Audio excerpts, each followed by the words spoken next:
How to enable always on display in Android. Hi everyone, I'm here to assist you today. Without any delay, let's jump right in. First, search in your settings. If you don't find the option, open Play Store and search Movies. In here, click on MUVIZH and install this application. After it's installed, open the app and click on Draw Over Apps at the bottom. After that, you will find this kind of screen pop up.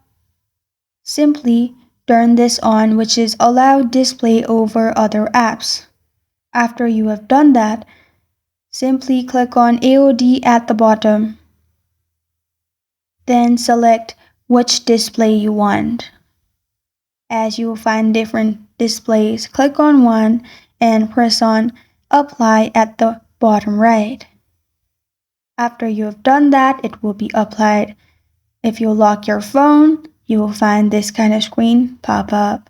This is how to enable always on display in Android. Thank you for joining me today. If this video helps you out, please leave a like and subscribe for more. Got a question or want to suggest the topic? Comment below. Thank you for watching.